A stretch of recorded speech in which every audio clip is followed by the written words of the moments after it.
মমতাদিকে বাঁচতে হবে, আমি না অভিষেক। অভিষেকের ঔদ্ধত্য, খারাপ ব্যবহার সবকিছু ধ্বংস করছে। মমতাদিকে বেছে নিতে হবে, দলে কে থাকবে, আমি না অভিষেক। অভিষেকের দায়ের করা মামলা থেকে সরে দাঁড়িয়ে অভিষেককে নিশানা করেছেন কল্যাণ বন্দ্যোপাধ্যায়। ওর জন্য দলটা শেষ হয়েছে, তারপরেও ঔদ্ধত্য যায়নি। বুধবার রাতে তার পুত্রকে জানানো হয় অন্য আইনজীবী মামলাটির জন্য সওয়াল করবেন, দাবি করেছেন কল্যাণ বন্দ্যোপাধ্যায়। আর কি বলেছেন তিনি শোনাবো। অভিষেকের মামলা, আমি এই মামলা যে সিআইডি ইনভেস্টিগেশনের মামলা, এটা নিয়ে ক্রিমিনাল রিভিশন ফাইল করেছিলাম। শুক্রবার দিন হোল ডে আমি বসে রইলাম, মামলা হলো না ভেকেশন বেঞ্চ। মামলা না হওয়ার পরে আমি লাস্টে মেনশন করলাম, জজ সাহেব বললো বুধবার দিনকে মামলা হবে। দিল্লি গিয়েছিলাম, দিল্লি থেকে ফিরলাম মঙ্গলবার। নামতে নামতেই বললো দিদির ওখানে সার্চ হচ্ছে। তার আগে তো এয়ারপোর্টে অনেক রকম ঝামেলা হয়েছে, দেখেছিলেন তো। আমি দিদির বাড়িতে গেলাম, দিদির বাড়িতে যে তাও আমি সিআইডি অফিসারদের সঙ্গে কথাবার্তা বলেছিলাম, হয়ে গেল। বুধবার দিনকে সকালবেলা কালকে কৌশিক চন্দ্রের ঘরে মামলা করলাম, মেনশন করলাম, মেনশন করে আর্জেন্সি বললাম। আর্জেন্সি বলার পর জজ সাহেব আজকে মামলাটা রাখার কথা বললো। সেখানে ইলিগাল সার্চের কথাও বললাম, সমস্ত বললাম, দুটো যা যেখানে যেখানে সার্চ হয়েছে। এবার 12:30 একটার সময় একজন লয়ার বলল যে আমি পাঠিয়েছি অভিষেক, যে একটা সার্চ নিয়ে রিট পিটিশন ফাইল হয়েছে। আমার সার্চ নিয়ে রিট পিটিশন ফাইল হয়েছে, রিট পিটিশন ফাইল হওয়ার আগে আমার সঙ্গে কথা বললে না কেউ। মামলাটা যদি আমি হ্যান্ডেল করি তাহলে মামলাটা আমাকে হ্যান্ডেল করতে দাও, নাহলে তুমি অন্য লোককে দিয়ে হ্যান্ডেল করো, আমার তো কোনো অসুবিধা নেই। যাকে দিয়ে একজনকে দিয়ে হ্যান্ডেল করা হয়।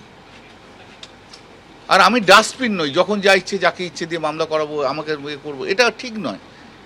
প্রফেশনের একটা এটিকেট আছে। আমার 45 বছর প্রফেশন হয়েছে, আমার সঙ্গে যারা জুনিয়র হিসেবে কাজ করে তাদেরকে দিয়ে মামলা করাতে বলছে, আমাকে অ্যাসিস্ট করতে বলছে, এটা হয়? আমরা যা আছে বলে যাও, কিচ্ছু বললো না। রাত্রিবেলায় আমি মামলা রেডি করলাম, আমি প্রিপেয়ার হলাম, সব কিছু হলাম। রাত্রি 12:30, আমাকে সকালবেলায় আমি জানতে পারলাম রাত্রি 12:30টার সময় বলছে যে আমাকে মামলা করার দরকার নেই, ও অয়ন ভট্টাচার্য মামলা করবে। না করুক তাহলে,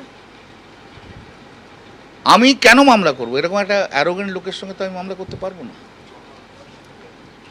তুমি একটা সিনিয়র লয়ারের সঙ্গে এরকম বিহেভিয়ার করতে পারো না। যাদের নাম বলছে তারা প্রত্যেকে আমার হাঁটুর বয়সে জুনিয়র। আপনারা জানেন আমি হাইকোর্টে কি বা সুপ্রিম কোর্টে কি। অভিষেক ব্যানার্জি কাকে ভালো বললো, কাকে খারাপ বললো, আমি ভালো নই, তার সার্টিফিকেট আমার চলে না। দীর্ঘদিন ধরে আমি করেছি।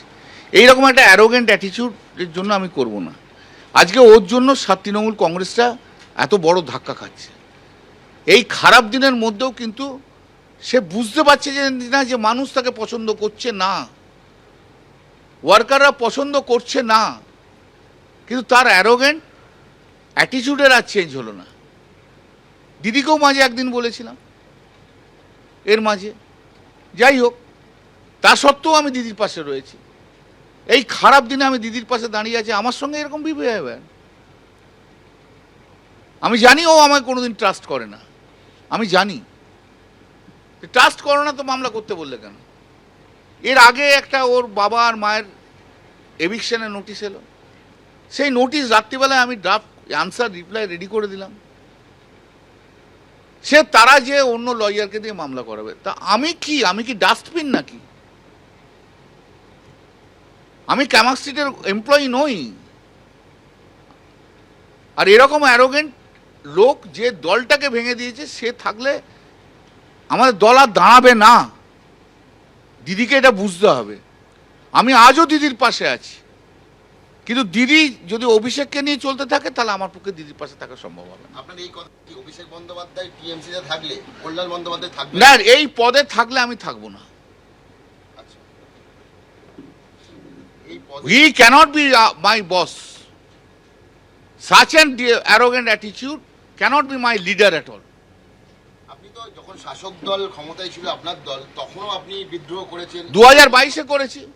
আজকে যারা বিদ্রোহ করছে তারা 2022-এ আমার পাশে দাঁড়ায়নি। 2022-এ তারা আমার পাশে দাঁড়ায়নি, উল্টো আমার নামে পোস্টার পড়েছিল। আমি যে সেদিন বেঁচে ছিলাম এটাই ভগবানের আশীর্বাদ। এরকম জায়গায় পৌঁছে গেছিল। ইয়েস, বলিনি কাউকে। তো আজকে আর প্রশ্নই উঠছে না। আর আপনি বিদ্রোহ বললেন বলে এখন তো বিদ্রোহী সাংসদ, বিদ্রোহী বিধায়ক, সেই দলে কি এবার কল্যাণ বন্দ্যোপাধ্যায়? এখনো আমি মমতাদির সঙ্গে আছি, এখনো আমি মমতাদির সঙ্গে আছি। মমতাদিকে বুঝতে হবে কার জন্য দল আজকে এই জায়গায় এলো। দিদি যদি এই ডিসাইডটা না করতে পারে তাহলে মুশকিল আছে। দিদির যেমন ভাইপো, রক্তের শরীর আছে, রক্তের সম্পর্ক আছে অভিষেক বন্দ্যোপাধ্যায়ের সঙ্গে, তেমনি আমরাও দিদির সঙ্গে 40 বছর ছোট ভাইয়ের মতো কাজ করেছি। হতে পারে আমাদের রক্তের সম্পর্ক নেই, তো আমাদের কোনো গুরুত্ব দিদির কাছে আছে না, অভিষেক ব্যানার্জির গুরুত্ব দিদির কাছে আমাদের চেয়ে বেশি আছে। দিদি সেটা ডিসাইড করে নিক, ডিসাইড করে বলে দিক। আপনি জানিয়েছেন মমতা বন্দ্যোপাধ্যায়? আমি ডেরেক সকালে ফোন করেছিল, ডেরেককে বলে দিয়েছি। দিদি তারপর তো আর ফোন করেনি, ফোন করলে বলে দেবো। কিন্তু অভিষেক ব্যানার্জি ছাড়া তৃণমূলের অনেক আর যে মামলা আছে সেই মামলাগুলো আমি করব। কিন্তু এই অ্যারোগেন্ট, এই রকম লোক যে নিজেকে বস হিসেবে ভাবে, তাকে নিয়ে চলা যায় না, চলতে পারে না। রাজনীতির জায়গায় থাকে, এখানে বসগিরি করার জায়গা থাকে না। সম্মান শ্রদ্ধা সবাইকে করতে হয়। একটা 45 বছর আমার প্রফেশন তাকে এইভাবে ডিসরেসপেক্ট করছে, এত অ্যারোগেন্সি কেন মানতে যাবো?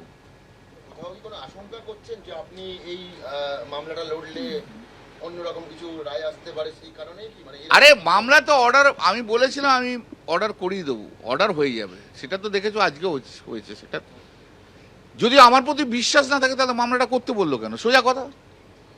If you don't have trust, why you have to said me? এখন ওনার কাছে অনেক অ্যাডভাইসাররা আছে, তারা তাদের মতো অ্যাডভাইস দিচ্ছে। আমি তো কাউকে বলিনি যে আমার কাছে মামলা করতে হবে। আমার প্রচুর মামলা আমার জীবনে করা আছে, আমার প্রচুর মামলা এখনো জীবনে করতে হবে, অনেক বড় বড় মামলা করতে হবে, ওটার শেষ না।